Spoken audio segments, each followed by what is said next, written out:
Hallelujah. Good morning. ಎಚ್ಚರಗೊಂಡಿದ್ದೀರಾ? 7 ಗಂಟೆ ಆಯ್ತು ಪ್ರಿಯರೇ. ಅವಾಗಲೇ ನೀವು ಎದ್ದಿರ್ತೀರಿ, ಈಗಾಗಲೇ ಪ್ರಾರ್ಥನೆ ಮಾಡಿಕೊಂಡಿರ್ತೀರಿ. ಬನ್ನಿ ಹಾಗಾದರೆ ದೇವರ ವಾಕ್ಯ ಧ್ಯಾನಿಸೋಣ. ನಿಮ್ಮಲ್ಲಿ ಎಷ್ಟೋ ಜನ ಎಷ್ಟೋ ಆಸಕ್ತಿಯಿಂದ, ಈ ದೇಶದವರು ವಿದೇಶದವರು ಕೂಡ, ಅನುಕೂಲ ಸಮಯದಲ್ಲಿಯೂ ಅನಾನುಕೂಲ ಸಮಯದಲ್ಲಿಯೂ ಕೂಡ ಎಷ್ಟೋ ಆಸೆಯಿಂದ ವಾಕ್ಯಕ್ಕಾಗಿ ಕಾದು ಎದುರು ನೋಡ್ತಾ ಇದ್ದೇವೆಂದು ತಿಳಿಸುತ್ತಿದ್ದೀರಲ್ಲವೇ? ಅದಕ್ಕೋಸ್ಕರವೇ ನಿಲ್ಲಿಸಲಾರದೆ ಈ ಒಂದು ಅನುದಿನದ ಧ್ಯಾನವನ್ನು ಮೇಲಿಂದ ಮೇಲೆ ದೇವರ ಸನ್ನಿಧಿಯಲ್ಲಿ ಕಾದುಕೊಂಡು ಆತನು ಕೊಟ್ಟ ಮನ್ನವನ್ನು ನಿಮ್ಮೆಲ್ಲರಿಗೂ ತಲುಪಿಸಲು ದೇವರು ಕೃಪೆ ತೋರಿಸ್ತಿದ್ದಾರೆ. ಬನ್ನಿ ಪ್ರಾರ್ಥಿಸೋಣ. ಪರಿಶುದ್ಧ ದೇವರೇ, ಈ ದಿನ ನಮಗೂ ಕೂಡ ದೇವರೇ, ಆ ಕಾಲದಲ್ಲಿ 40 ವರ್ಷ ಇಸ್ರಾಯೇಲರಿಗೆ ಆಕಾಶದಿಂದ ಮನ್ನವನ್ನು ಸುರಿಸಿ ಪೋಷಿಸಿದ ದೇವರೇ, ಜೀವಾಹಾರವಾದ ನಿಮ್ಮ ಮಾತನ್ನು ನಮ್ಮ ಹೃದಯಗಳಲ್ಲಿ ತೃಪ್ತಿಪಡಿಸುವ ಹಾಗೆ, ಬಲಪಡಿಸುವ ಹಾಗೆ, ನಮ್ಮ ನಂಬಿಕೆ ಅಭಿವೃದ್ಧಿಪಡಿಸುವ ಹಾಗೆ ನಮ್ಮೊಂದಿಗೆ ಮಾತಾಡಿರೆಂದು ಕ್ರಿಸ್ತನ ನಾಮದಲ್ಲಿ ಬೇಡುತ್ತೇನೆ ತಂದೆಯೇ, ಆಮೇನ್. ದೇವರಿಗೆ ಸ್ತೋತ್ರ. ಈ ದಿನಮಾನಗಳಲ್ಲಿ ಬಹಳಷ್ಟು ಜನರು ಒಂದು ಮಾತನ್ನು ಬಳಸುತ್ತಾರೆ. ಅದೇನೆಂದರೆ ಆಶೀರ್ವಾದ, ಆಶೀರ್ವಾದ, ಆಶೀರ್ವಾದ. ನಮಗೆ ಆಶೀರ್ವಾದಗಳು ಬೇಕು, ಆಶೀರ್ವಾದಗಳು ಬೇಕು ಅನ್ನುತ್ತಾರೆ. ಆಶೀರ್ವಾದಗಳು ಅಂದ್ರೆ ಏನು? ಆಸ್ತಿ ಪಾಸ್ತಿ ಇದ್ರೆ ಆಶೀರ್ವಾದವಾಗಿದೆಯಾ? ಆರೋಗ್ಯ ಇದ್ರೆ ಆಶೀರ್ವಾದವಾಗಿದೆಯಾ? ಅಂದುಕೊಂಡಿದ್ದೆಲ್ಲ ನಡೆದ್ರೆ ಆಶೀರ್ವಾದವಾಗಿದೆಯಾ? ಮಾಡುವ ಕೆಲಸದಲ್ಲಿ ಸಫಲತೆ ಸಿಕ್ಕರೆ ಆಶೀರ್ವಾದ ಖಂಡಿತವಾಗಿಯೂ ಸಿಗುತ್ತೆ. ಇವೆಲ್ಲವುಗಳು ಆಶೀರ್ವಾದಕ್ಕೆ ಗುರುತಾಗಿವೆ. ಆದರೆ ಆಶೀರ್ವಾದ ಅಷ್ಟು ಮಾತ್ರವೇ ಸಾಕಾಗಲ್ಲ. ನಿಜವಾದ ಆಶೀರ್ವಾದ ದೇವರು ಅನುಗ್ರಹಿಸುವಂತಹ ನೂತನ ಹೃದಯ ಹೊಂದಿಕೊಳ್ಳುವಂಥದ್ದಾಗಿದೆ. ಯಾವನ ದ್ರೋಹಗಳು ಕ್ಷಮಿಸಲ್ಪಟ್ಟಿವೆಯೋ ಅವನೇ ಧನ್ಯನು. ಕನ್ನಡದಲ್ಲಿ ಧನ್ಯನು ಎಂಬ ಪದಕ್ಕೆ ಬೇರೆ ಭಾಷೆಯಲ್ಲಿ ಭಾಗ್ಯವಂತನು, ಏನಂತೆ ಭಾಗ್ಯವಂತರು ಎಂಬುದಾಗಿ ಹೇಳಲಾಗಿದೆ. ಇಂಗ್ಲಿಷ್ ಬೈಬಲ್ನಲ್ಲಿ ಬ್ಲೆಸ್ಸಡ್ ಅಂದರೆ ಆಶೀರ್ವದಿಸಲ್ಪಟ್ಟವರು ಎಂದರ್ಥ. ಹಾಗಾಗಿ ನಿಜವಾದ ಆಶೀರ್ವಾದ ಏನು? ಯಾರ ಪಾಪಗಳು ಕ್ಷಮಿಸಲ್ಪಟ್ಟಿವೆಯೋ ಅವರೇ ನಿಜವಾಗಲೂ ಆಶೀರ್ವದಿಸಲ್ಪಟ್ಟವರು ಎಂದರ್ಥ. ಯಾಕೆಂದರೆ ಪಾಪ ಎನ್ನುವುದು ಒಂದು ವಿಷದ ಹಾಗಿದೆ. ಪಾಪವು ನಮ್ಮೊಳಗೆ ಇರುವಾಗ ಎಷ್ಟೇ ಆಶೀರ್ವಾದಗಳನ್ನು ನಾವು ಹೊಂದಿಕೊಂಡರೂ ಆಶೀರ್ವಾದಗಳು ಈ ವಿಷದ ಮೇಲೆ ಬೀಳುವಾಗ ಅವೆಲ್ಲವುಗಳು ವ್ಯರ್ಥವಾಗ್ತವೆ. ತೂತ ಇರುವ ಕೊಡದೊಳಗೆ ನೀರು ಹಾಕುವುದಾದರೆ ನೀರು ನಿಲ್ಲುತ್ತವೋ? ಎಷ್ಟೇ ನೀರು ಹಾಕಿದರೂ ಆ ಕೊಡ ತುಂಬುವುದಿಲ್ಲ. ಕಾರಣ ಅದಕ್ಕೆ ತೂತ ಇದೆ. ಹಾಗೆಯೇ ನಮ್ಮ ಹೃದಯ ಸರಿಯಾಗಿಲ್ಲದಿರುವಾಗ ದೇವರು ಎಷ್ಟೇ ಆಶೀರ್ವಾದ ನಮ್ಮ ಹೃದಯದಲ್ಲಿ ಜೀವಿತದಲ್ಲಿ ಕೊಡುವಾಗ ಅವು ನಿಲ್ಲುವುದಿಲ್ಲ. ಅದಕ್ಕೆ ಮೊದಲನೇದಾಗಿ ನಮ್ಮ ಹೃದಯ ಸರಿಯಾಗಿರುವಾಗ, ಇಲ್ಲವೇ ಸರಿಪಡಿಸಿಕೊಳ್ಳುವಾಗ, ಹೃದಯ ಹಾಳು ಮಾಡುವಂಥದ್ದು ಪಾಪ ಆಗಿದೆ. ಪಾಪ ಅನ್ನುವಾಗ ಆಜ್ಞೆ ಮೀರುವಂಥದ್ದಾಗಿದೆ. ಸಕಲ ದುರ್ನೀತಿ ಪಾಪ ಆಗಿದೆ ಎಂದು ಬೈಬಲ್ ಹೇಳುತ್ತೆ. ಅದಕ್ಕೆ ಬೇರೆ ಬೇರೆ ಬೇರೆ ಬೇರೆ ಹೆಸರು ನಾವು ಇಟ್ಕೊಳ್ಳುವ ಅಗತ್ಯವಿಲ್ಲ. ವಾಕ್ಯಕ್ಕೆ ವಿರುದ್ಧವಾದದ್ದು, ಮನಸಾಕ್ಷಿಗೆ ವ್ಯತಿರೇಕವಾದದ್ದು, ಲೋಕದಲ್ಲಿ ಎಲ್ಲರಿಗೂ ಗೊತ್ತಿರುವ ಕೆಲವೊಂದು ವಿಷಯಗಳು, ಇದು ತಪ್ಪೆಂದು, ಇದನ್ನು ಮಾಡಿದ್ರೆ ಜೈಲಲ್ಲಿ ಹಾಕುತ್ತಾರೆಂದು, ಒಂದು ಅಪರಾಧ ಮಾಡಿದ್ರೆ ಬುಕ್ ಹಾಕ್ತಾರೆಂದು ಗೊತ್ತು, ಆದರೂ ಮಾಡ್ತಾರಲ್ಲವೇ, ಅವೆಲ್ಲ ಪಾಪವೇ. ತಿಳಿದು ಮಾಡ್ತಿದ್ದಾರೆ, ತಿಳಿದು ಕೂಡ ಮಾಡ್ತಿದ್ದಾರೆ. ಅನೇಕ ಸಾರಿ ಮೋಸ ಹೋಗ್ತಿದ್ದಾರೆ. ನಮ್ಮ ಹೃದಯದಲ್ಲಿರುವಂತಹ ಪಾಪವನ್ನು ಹೊರಗೆ ತರುವುದಕ್ಕಾಗಿ, ಅವುಗಳಿಂದ ಬಿಡಿಸಲ್ಪಡುವುದಕ್ಕಾಗಿ, ಅವುಗಳನ್ನು ಪರಿಷ್ಕರಿಸಿಕೊಳ್ಳುವುದಕ್ಕಾಗಿ ಒಂದೇ ಮಾರ್ಗವಿದೆ. ಕೋಪ ಬರಬಹುದೇನೋ ಕೆಲವರಿಗೆ, ಆದರೆ ಯೇಸುವೇ ಮಾರ್ಗವಾಗಿದ್ದಾರೆ. ಯೇಸು ಕ್ರಿಸ್ತನಿಗೆ ಮಾತ್ರವೇ ಪಾಪಗಳನ್ನು ಕ್ಷಮಿಸುವ ಅಧಿಕಾರವಿದೆ. ಕಾರಣ ಆತನು ಮಾತ್ರವೇ ಪಾಪರಹಿತನಾಗಿ ಬಂದು ಪಾಪಕ್ಕೋಸ್ಕರ ಪ್ರಾಯಶ್ಚಿತ್ತ ಯಜ್ಞವಾಗಿ ಪ್ರಾಣವನ್ನೇ ಕೊಟ್ಟಿರೋದ್ರಿಂದ, ಹಾಗೆ ಪ್ರಾಣ ಕೊಟ್ಟು ಮೃತ್ಯುಂಜಯನಾಗಿ ಎದ್ದು ಬಂದದ್ದರಿಂದ ನಮ್ಮೆಲ್ಲರನ್ನೂ ಕೂಡ ಪಾಪ ಬಂಧನಗಳಿಂದ ಬಿಡಿಸುವುದಕ್ಕಾಗಿ, ಪಾಪ ಸ್ವಭಾವ ತೆಗೆದುಹಾಕಿ ನೂತನ ಸ್ವಭಾವ ಕೊಡುವುದಕ್ಕಾಗಿ ಶಕ್ತನಾಗಿದ್ದಾನೆ. ಇದನ್ನು ನಂಬುವುದಾದರೆ ಇದರ ಮೇಲನ್ನು ಹೊಂದುವಿರಿ, ನಂಬದಿದ್ದರೆ ನಿಮ್ಮಿಷ್ಟ. ಅಷ್ಟೇ ಅಲ್ಲವೋ, ನಿಮಗೆ ಆಶೀರ್ವಾದ ಬೇಕಾಗುವುದಾದರೆ ನಿಮ್ಮ ಹೃದಯ ಸರಿಯಾಗಿರಬೇಕು. ಸತ್ಯವೇದದಲ್ಲಿ ನೋಡುವುದಾದರೆ ಕೀರ್ತನೆ 32ನೇ ಅಧ್ಯಾಯ 1ನೇ ವಚನ ಹೇಳುತ್ತದೆ, ಯಾವನ ದ್ರೋಹವು ಪರಿಹಾರವಾಗಿದೆಯೋ ಅವನು, ಇಲ್ಲವೇ ಅವನೇ ಧನ್ಯನು. ಒಮ್ಮೆ ನೋಡೋಣ ಬನ್ನಿ. 32ನೆಯ ಕೀರ್ತನೆ 1ನೆಯ ವಚನ. ಯಾವನ ದ್ರೋಹವು ಪರಿಹಾರವಾಗಿದೆಯೋ, ಯಾವನ ಪಾಪವು ಕ್ಷಮಿಸಲ್ಪಟ್ಟಿದೆಯೋ ಅವನೇ ಧನ್ಯನು. ಯೆಹೋವನು ಯಾವನ ಲೆಕ್ಕಕ್ಕೆ ಅಪರಾಧವನ್ನು ಎಣಿಸುವುದಿಲ್ಲವೋ, ಯಾವನ ಹೃದಯದಲ್ಲಿ ಕಪಟವಿರುವುದಿಲ್ಲವೋ ಅವನು ಧನ್ಯನು. ಅಂದರೆ ತನ್ನ ದ್ರೋಹಗಳಿಗೆ ಪರಿಹಾರವನ್ನು ಹೊಂದಿದವನು, ತನ್ನ ಪಾಪಗಳಿಗೆ ಪ್ರಾಯಶ್ಚಿತ್ತ ಹೊಂದಿದವನು ಆಶೀರ್ವದಿಸಲ್ಪಟ್ಟವನಾಗಿದ್ದಾನೆ. ಅದೇ ರೀತಿ ಯೆಹೋವನಿಂದ ನಿರ್ದೋಷಿ ಎಂದು ನಿರ್ಣಯಿಸಲ್ಪಟ್ಟವನು, ತನ್ನ ಹೃದಯದಲ್ಲಿ ಕಪಟವಿಲ್ಲದವನು ಆಶೀರ್ವದಿಸಲ್ಪಟ್ಟವನಾಗಿದ್ದಾನೆ. ಇದನ್ನೇ ಯೇಸುಕ್ರಿಸ್ತನು ಇನ್ನಷ್ಟು ಚೆನ್ನಾಗಿ ಹೇಳಿದ್ದಾರೆ. ಬೆಟ್ಟದ ಮೇಲಿನ ಪ್ರಸಂಗ ಎಂಬುದಾಗಿ ಮತ್ತಾಯನ ಸುವಾರ್ತೆ 5ನೇ ಅಧ್ಯಾಯದಲ್ಲಿರುತ್ತದೆ. ಯೇಸು ಮಾಡಿರುವ ಪ್ರಸಂಗದ ಸಾರಾಂಶವನ್ನು ಪ್ರತಿ ಒಬ್ಬರಿಗೂ ಅವಶ್ಯಕವಾಗಿರುವ ರೀತಿಯಲ್ಲಿ, ಪ್ರತಿಯೊಂದು ಸಮಸ್ಯೆಗೂ, ಪ್ರತಿ ಪ್ರಶ್ನೆಗೂ ಉತ್ತರ ಕೊಡುವ ರೀತಿಯಲ್ಲಿ ಆಧ್ಯಾತ್ಮಿಕ ಜೀವಿತ ಹೇಗೆ ಇರಬೇಕು ಎಂಬುವಂಥದ್ದನ್ನು ಯೇಸು ಆ ಬೆಟ್ಟದ ಮೇಲೆ ಕೂತ್ಕೊಂಡು ಮಾಡಿರುವ ಆ ಪ್ರಸಂಗ ಬೈಬಲ್ನಲ್ಲಿ ಭದ್ರಪಡಿಸಲಾಗಿದೆ. ಈ ದಿನಕ್ಕೂ ಕೂಡ ನಾವು ಇಸ್ರಾಯೇಲ್ ದೇಶಕ್ಕೆ ಹೋಗಿ ನೋಡೋದಾದ್ರೆ, ಯೆರೂಸಲೇಮಿಗೆ ಹೋಗೋದಾದ್ರೆ, ಔಟ್ಸ್ಕರ್ಟ್ಸಿಗೆ ಹೋಗೋದಾದ್ರೆ, ಬೆಟ್ಟದ ಮೇಲೆ ಇಂದಿಗೂ ಧನ್ಯಕರವಾದ ಬೆಟ್ಟ ಎಂಬುದಾಗಿ ಒಂದು ಬೆಟ್ಟ ಇದೆ. ಅಲ್ಲೊಂದು ಚರ್ಚ್ ಕಟ್ಟಿದ್ದಾರೆ. ಆ ಬೆಟ್ಟದ ಕುರಿತಾದ ಒಂದು ಶ್ರೇಷ್ಠವಾದ ವಿಷಯವೇನೆಂದರೆ, ಅಲ್ಲಿರುವ ಚರ್ಚಿನೊಳಗೆ ನಾನು ಹೋಗಿ ಒಂದು ಸ್ಪಾಟ್ನಲ್ಲಿ ನಿಂತು ಮಾತಾಡುತ್ತಾ ಇದ್ರೆ ಅಲ್ಲಿ ಎಲ್ಲವೂ ಆ ಬೆಟ್ಟದ ತಗ್ಗಿನವರೆಗೂ ಕೇಳಿಸಲ್ಪಡುವಂತಹ ಒಂದು ಆ ಸೌಂಡ್ ಒಂದು ರಿವರ್ಬ್ ಆಗುವ ಹಾಗೆ ಅಲ್ಲಿತ್ತು. ಆ ಕಾಲದಲ್ಲಿ ಯೇಸುವಿಗೆ ಯಾರೂ ಮೈಕು ಕೊಟ್ಟಿಲ್ಲ, ಸೌಂಡ್ ಸಿಸ್ಟಮ್ ಇಲ್ವಲ್ಲ, PA ಸಿಸ್ಟಮ್ ಇಲ್ವಲ್ಲ.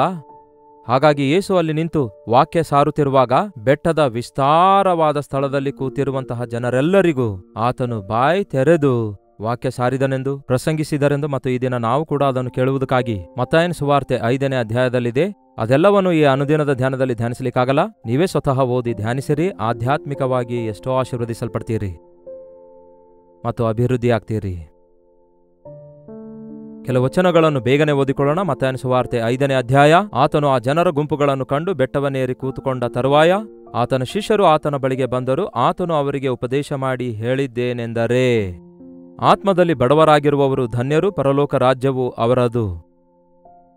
ದುಃಖಪಡುವವರು ಧನ್ಯರು, ಅವರು ಸಮಾಧಾನ ಹೊಂದುವರು. ಶಾಂತರು ಧನ್ಯರು, ಅವರು ಭೂಮಿಗೆ ಬಾಧ್ಯರಾಗುವರು. ನೀತಿಗೆ ಹಸಿದು ಬಾಯಾರಿದವರು ಧನ್ಯರು, ಅವರಿಗೆ ತೃಪ್ತಿಯಾಗುವುದು. ಕರುಣೆಯುಳ್ಳವರು ಧನ್ಯರು, ಅವರು ಕರುಣೆ ಹೊಂದುವರು. ನಿರ್ಮಲ ಚಿತ್ತರು ಧನ್ಯರು, ಅವರು ದೇವರನ್ನು ನೋಡುವರು. ಸಮಾಧಾನಪಡಿಸುವವರು ಧನ್ಯರು, ಅವರು ದೇವರ ಮಕ್ಕಳು ಅನ್ನಿಸಿಕೊಳ್ಳುವರು. ನೀತಿಯ ನಿಮಿತ್ತವಾಗಿ ಹಿಂಸೆಯನ್ನು ತಾಳಿಕೊಳ್ಳುವವರು ಧನ್ಯರು, ಪರಲೋಕ ರಾಜ್ಯವು ಅವರದು. ನನ್ನ ನಿಮಿತ್ತವಾಗಿ ಜನರು ನಿಮ್ಮನ್ನು ನಿಂದಿಸಿ ಹಿಂಸೆಪಡಿಸಿ ನಿಮ್ಮ ಮೇಲೆ ಕೆಟ್ಟ ಕೆಟ್ಟ ಮಾತುಗಳನ್ನು ಸುಳ್ಳಾಗಿ ಹೊರಿಸಿದರೆ ನೀವು ಧನ್ಯರು. ಸಂತೋಷಪಡಿರಿ, ಉಲ್ಲಾಸಪಡಿರಿ, ಪರಲೋಕದಲ್ಲಿ ನಿಮಗೆ ಬಹಳ ಫಲ ಸಿಕ್ಕುವುದು. ನಿಮಗಿಂತ ಮುಂಚೆ ಇದ್ದ ಪ್ರವಾದಿಗಳನ್ನು ಹೀಗೆಯೇ ಹಿಂಸೆಪಡಿಸಿದರಲ್ಲ. ಈ ಧನ್ಯತೆಗಳನ್ನೆಲ್ಲ ನೋಡುವಾಗ ಯಾರು ಆಶೀರ್ವದಿಸಲ್ಪಟ್ಟವರಾಗಿದ್ದಾರೆ? ಆತ್ಮದಲ್ಲಿ ಬಡವರಾಗಿರುವವರು ಧನ್ಯರು. ಅಂದರೆ ದೀನತೆಯನ್ನು ನಾವು ಹೊಂದಿಕೊಂಡಿರುವಾಗ ನಮಗೆ ಮೀರಿದಂತಹ ನಾವು ಹೊಂದುವ ಆಶೀರ್ವಾದ ಅತ್ಯಧಿಕವಾಗಿರುತ್ತದಂತೆ ಪ್ರೇರೆ. ಗರ್ವಿಷ್ಠರಿಗೆ ಆಶೀರ್ವಾದಗಳು ನಿಲ್ಲುವುದಿಲ್ಲ. ಗರ್ವ ಹೃದಯವುಳ್ಳವರು ದೇವರಿಗೆ ಹೇಯವಾಗಿದ್ದಾರೆ. ದೀನರನ್ನು ಆತನು ಆದರಿಸುತ್ತಾನೆ, ದೀನರಿಗೆ ಉತ್ತರಿಸುತ್ತಾನೆ. ದೀನರನ್ನು ಆತನು ಅಲಂಕರಿಸುತ್ತಾನೆ, ದೀನರನ್ನು ಆತನು ಅಂಗೀಕರಿಸುತ್ತಾನೆ. ಹಾಗಾಗಿ ನಮ್ಮನ್ನು ನಾವೇ ತಗ್ಗಿಸಿಕೊಳ್ಳುವುದನ್ನು ಕಲಿಯಬೇಕು. ಸ್ವಾಭಾವಿಕವಾಗಿ ಮನುಷ್ಯನು ತನ್ನನ್ನು ತಾನು ಹೆಚ್ಚಿಸಿಕೊಳ್ಳೋದು ನಮ್ಮ ಜನ್ಮ ಪಾಪದಲ್ಲಿಯೇ ಇದೆಯಲ್ಲವೇ? ಜನ್ಮ ಪಿತೃ ಪಾರಂಪರ್ಯವಾದ ವ್ಯರ್ಥ ಪ್ರವರ್ತನೆಯಲ್ಲಿದೆಯಲ್ಲವೇ? ಹೆಚ್ಚಿಸಿಕೊಳ್ಳುವುದು ಸೈತಾನನಿಗೆ ಸಂಬಂಧಪಟ್ಟದಾಗಿದೆ. ತನ್ನನ್ನು ಹೆಚ್ಚಿಸಿಕೊಳ್ಳುವವನು ದೇವರ ಸನ್ನಿಧಿಯನ್ನು, ದೇವರ ಆಶೀರ್ವಾದ ಹೊಂದುವುದಿಲ್ಲ. ಆತ್ಮದಲ್ಲಿ ಬಡವರಾಗಿರುವವರು ಧನ್ಯರು, ಅವರು ಭೂಮಿಯನ್ನು ಸ್ವಾಧೀನ ಮಾಡಿಕೊಳ್ಳುವರು. ಇನ್ನೊಂದು ವಿಷಯ, ನಾವು ಈ ಲೋಕದಲ್ಲಿ ಪ್ರೀತಿಯಿಂದ, ಒಳ್ಳೆಯತನದಿಂದ ಲೋಕದಲ್ಲಿರುವವರನ್ನು ಸಂಪಾದಿಸಿಕೊಳ್ತೇವೆ ಹೊರತು ಕತ್ತಿಯಿಂದಲ್ಲ. ಕತ್ತಿಯಿಂದ, ಹೊಟ್ಟೆಕಿಚ್ಚಿನಿಂದ, ಕಕ್ಷದಿಂದ, ಯುದ್ಧಗಳಿಂದ, ದ್ವೇಷದಿಂದ ಮನುಷ್ಯರು ತಮ್ಮನ್ನು ಹಾಳು ಮಾಡಿಕೊಳ್ತಿದ್ದಾರೆ. ಆದರೆ ಪ್ರೀತಿಯಿಂದ, ದೀನತೆಯಿಂದ ನಾವು ಅನೇಕರನ್ನು ಸಂಪಾದಿಸಿಕೊಳ್ಳುತ್ತೇವೆ. ನೆಕ್ಸ್ಟ್ ವಚನ ಏನು ಹೇಳುತ್ತೆ ನೋಡಿ, ಮುಂದಿನ ವಚನ. ದುಃಖಪಡುವವರು ಧನ್ಯರು, ಅವರು ಸಮಾಧಾನ ಹೊಂದುವರು. ದುಃಖಪಡುವುದು ಅಂದರೆ ಅಳ್ತಾ ಕೂತ್ಕೊಳ್ಳುವುದು ಎಂದರ್ಥ ಅಲ್ಲ. ಆದರೆ ನಮ್ಮ ದುಃಖಕ್ಕೆ ಒಂದು ಕಾರಣ ಇರಬೇಕು. ನಮ್ಮ ದುಃಖ ಇಹಲೋಕಕ್ಕೆ ಸಂಬಂಧಪಟ್ಟದಾಗಿರದೆ, ಅಯ್ಯೋ ನಾನು ದೇವರನ್ನು ಸಂತೋಷಪಡಿಸ್ಲಿಕ್ಕಾಗ್ತಾ ಇಲ್ವಲ್ಲ, ನಾನು ನನ್ನ ಜೊತೆ ಮಾನವನಿಗೆ ಪ್ರೀತಿಸ್ಲಿಕ್ಕಾಗ್ತಾ ಇಲ್ವಲ್ಲ, ನನ್ನ ಬಲಹೀನತೆಯಲ್ಲಿ ನಾನು ಮೇಲಿಂದ ಮೇಲೆ ಕೆಳಗೆ ಬೀಳುತ್ತಾ ನಾನು ದೇವರ ಆ ಆಶೀರ್ವಾದವನ್ನು, ದೇವರ ಅಂತಸ್ತಿಗೆ ನಾನು ಸೇರ್ಲಿಕ್ಕಾಗ್ತಾ ಇಲ್ವಲ್ಲ ಎಂಬ ಒಂದು ಕುಗ್ಗಿದ ಮನಸ್ಸುಳ್ಳಂಥವರು ಆಧರಿಸಲ್ಪಡ್ತಾರೆ. ನೀತಿಗೆ ಹಸಿದು ಬಾಯಾರಿದವರು ಧನ್ಯರು, ಅವರಿಗೆ ತೃಪ್ತಿಯಾಗುವುದು. ಆಹಾರಕ್ಕಾಗಿ ಹಸಿವೆ ನೀರಡಿಕೆ ನಮ್ಗೆ ಯಾವಾಗಲೂ ಇರುತ್ತೆ. ಹಸಿವೆ ಆಗುತ್ತೆ, ಮತ್ತೆ ಮತ್ತೆ ಎಷ್ಟು ತಿಂದರೂ ಸಾಕಾಗೋದಿಲ್ಲ. ಹಸಿವೆ ತೀರೋದಿಲ್ವಲ್ಲ, ಮತ್ತೆ ಹಸಿವೆ ಆಗುತ್ತೆ. ಮತ್ತೆ ನೀತಿಗೋಸ್ಕರ, ದೇವರ ವಾಕ್ಯಕ್ಕೋಸ್ಕರ, ಪರಿಶುದ್ಧತೆಗೋಸ್ಕರ, ಪ್ರಾರ್ಥನೆಗೋಸ್ಕರ, ಆಧ್ಯಾತ್ಮಿಕ ವಿಷಯಗಳಿಗೋಸ್ಕರ ಆಸಕ್ತಿ ಇದೆಯಾ? ಹಸಿವೆ ಇದೆಯಾ? ದೇವರ ಸ್ವರ ಕೇಳಬೇಕು, ದೇವರ ಚಿತ್ತ ಅರಿತುಕೊಳ್ಬೇಕು, ದೇವರೊಂದಿಗೆ ಸಹವಾಸ ಮಾಡಬೇಕು, ದೇವರ ಸನ್ನಿಧಿಯನ್ನು ಹುಡುಕಬೇಕು ಎಂಬ ಆಸೆ ನಿಮಗಿರುವುದಾದರೆ ಖಚಿತವಾಗಿಯೂ ತೃಪ್ತಿಪಡಿಸಲ್ಪಡುತ್ತೀರಿ. ಬಾಯಾರಿದ ಜಿಂಕೆ ನೀರಿನ ತೊರೆಗಳ ಬಳಿಗೆ ಹೇಗೋ ಜೀವವುಳ್ಳ ದೇವರನ್ನು ಸಂಧಿಸುವುದಕ್ಕಾಗಿ ನನ್ನ ಶರೀರ, ನನ್ನ ಆತ್ಮ ಉಲ್ಲಾಸದಿಂದ ಓಡುತ್ತಾ ಇದೆ ಎಂದು ಭಕ್ತನು ಹೇಳುತ್ತಾನಲ್ಲವೇ? ಈ ದಿನ ಬೆಳಿಗ್ಗೆ ಎದ್ದ ಕೂಡಲೇ ಏನ್ ತಿನ್ನಬೇಕು, ಏನ್ ಕುಡಿಯಬೇಕು ಅನ್ನೋದೇ, ದೇವರೇ ಈ ದಿನ ನೀವೇನು ಹೇಳ್ತೀರೋ, ನಾನು ಹೇಗಿರಬೇಕು, ಯಾವ ರೀತಿಯಾಗಿ ಬದುಕಬೇಕು, ನಿಮ್ಮ ಪ್ರೀತಿ ಹೇಗೆ ತೋರಿಸಬೇಕು ಎಂಬ ಆಸೆಯುಳ್ಳವರಾಗಿರುವಾಗ ಖಚಿತವಾಗಿಯೂ ಹಾಗೆ ಇರಲು ಸಾಧ್ಯವಾಗುತ್ತೆ. ಕರುಣೆಯುಳ್ಳವರು ಧನ್ಯರು, ಅವರು ಕರುಣೆ ಹೊಂದುವರು. ಏನನ್ನು ಬಿತ್ತುತ್ತೇವೋ ಅದನ್ನೇ ಕೊಯ್ಯುತ್ತೇವೆ. ನಾವು ಇತರರನ್ನು ಕನಿಕರಿಸದೆ ಇತರರಿಂದ ಕನಿಕರಿಸಲ್ಪಡಬೇಕೆಂದು ಅಂದುಕೊಳ್ಳುವುದು ಅಜ್ಞಾನ. ಕೊಡುವಾಗ ಕೊಡಲ್ಪಡುತ್ತೆ, ಅಷ್ಟೇ ಅಲ್ಲವೋ? ಬೈಯೋದಾದರೆ ತಿರುಗಿ ಬಯಸ್ಕೊಳ್ತೇವೆ. ಪ್ರೀತಿ ತೋರಿಸಿದ್ರೆ ಲವ್ ಬಿಗೆಟ್ಸ್ ಲವ್. ನಿಮಗೆ ಈ ಏಕೋ ಗೊತ್ತಲ್ಲವೇ? ಒಬ್ಬ ಹುಡುಗ ಬೆಟ್ಟಕ್ಕೆ ಹೋಗಿ ಯಾರು ಅಲ್ಲಿ ಅಂತ ಕೂಗಿದಾಗ ಯಾರು ಅಲ್ಲಿ ಎಂಬ ರಿವರ್ಬ್ ಬಂದಿತ್ತು. ಅಮ್ಮ ನನಗೆ ಯಾರೋ ಬೈತಿದ್ದಾರೆ ಎಂದು ಅಮ್ಮಳ ಬಳಿಗೆ ಬಂದು ಹೇಳಿದ್ರೆ ಅಮ್ಮ ಅರ್ಥ ಮಾಡಿಕೊಂಡು, ಹೋಗಿ ಮಗನೇ ಅವನಿಗೆ ಒಳ್ಳೆ ರೀತಿಯಲ್ಲಿ ಮಾತಾಡು ಅಂದಳು. ಮತ್ತೆ ಹೋಗಿ ನೀನಂದ್ರೆ ಬಹಳ ಇಷ್ಟ ಅಂದಾಗ ನೀನಂದ್ರೆ ಬಹಳ ಇಷ್ಟ ಎಂಬ ಧ್ವನಿ ಕೇಳಿಸಿತು. ಐ ಲೈಕ್ ಯು ಅಂದ್ರೆ ಐ ಲೈಕ್ ಯು ಎಂಬ ಧ್ವನಿ ಬಂದಿತ್ತು. ಮಮ್ಮಿ ಅವನು ನನಗೆ ಫ್ರೆಂಡ್ ಆದನು ಅಂತ ಹೇಳ್ದ. ಅದು ನಿಜವೇ ಪ್ರಿಯರೇ. Give respect and take respect ಅನ್ನುತ್ತಾರಲ್ಲವೇ?